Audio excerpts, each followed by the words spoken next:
Spirituality is an advanced technology to live an extraordinary life. Without spirituality, you live a limited life. You have to understand this statement. Spirituality, when it becomes a science, it becomes predictable. It gives you a direction. Scientific spirituality has 4 pillars. The first 2 pillars are consciousness and intelligence. And the second 2 pillars are natural laws of manifestation and living energy. With the help of these 4 pillars, you can achieve anything and everything. Scientific spirituality is based on these fundamental pillars. In my journey of studying spirituality, where I studied the science in almost all the spiritual beliefs on our planet, I found a common factor and underlying truth everywhere. And these truths are found in these 4 pillars. In fact, all spiritual disciplines are nurturing these 4 pillars. Spirituality can be applied in many ways, and it is my mission to make spirituality practical and useful in our day-to-day lives. Currently, I would say that spirituality should be used for health, wealth, and success, because this is the need of the hour. This is the need of your current state of existence. Let us leave the ultimate states of the soul, spirit for later advanced levels, but for our day-to-day use, for the masses, they need to use spirituality for health, wealth, and success. I will focus on the subject of health and a series on how your different mental states, your different spiritual states, your different physical states are at the root of your illnesses. Illness is a non-alignment of your inner resources, your physical, mental, spiritual powers. When they are not in harmony, illnesses happen. So let us discover the spiritual way to heal our illnesses. Part A, let us understand what kind of mental frameworks are responsible for manifesting as an illness in the first place. And then we can decide and explore the frameworks that help you heal them. There is a very popular literature on the 5 mental roots that damage your health. The first one is anger. Anger, it deranges your liver. And as you know, liver is one of the most important the most vital organ for maintaining your health. Anger disturbs normal liver functions and it results in various kinds of health issues. The second evil is over-excitability.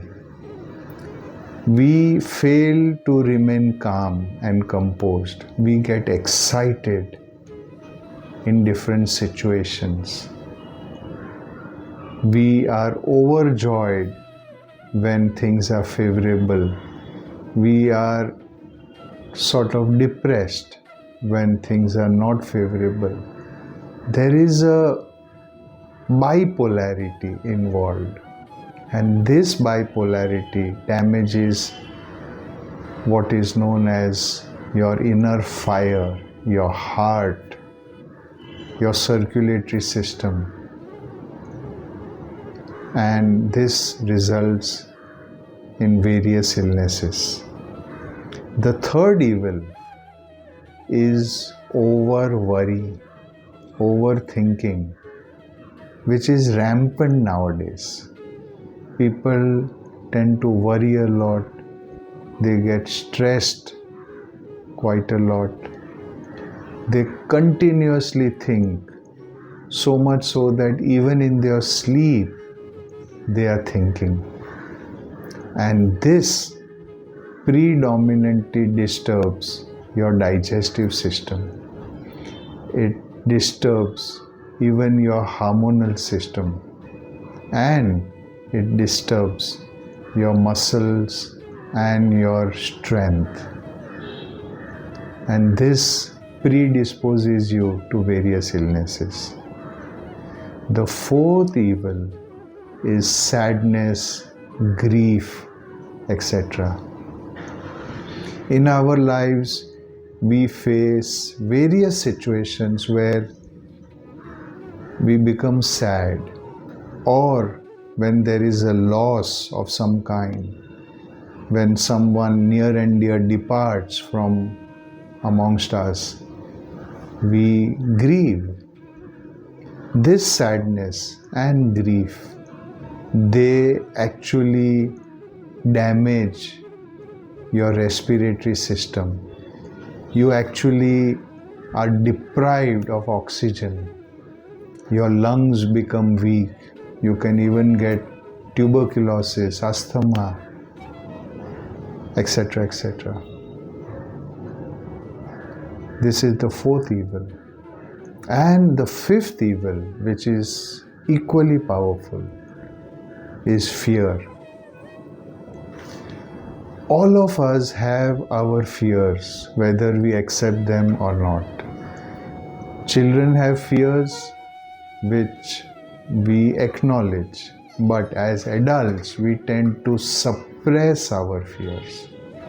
And this suppression of fear damages our kidneys, and it also damages our nervous system. In fear, we often see people trembling, and in many neurological disorders, you can see the trembling as a symptom. So that is how you can link the emotion, the disturbance to our inner health. These are the 5 very common evils that affect our health. And there are 3 more which are more relevant in modern life. First one on the list is what is known as inner conflicts. Everyone faces conflicts in decision, in choice, in the direction they want to give their life. The second one is a term called grudges. When you hold resentment, a grudge against something or someone, it is a very, very toxic poison that damages your health.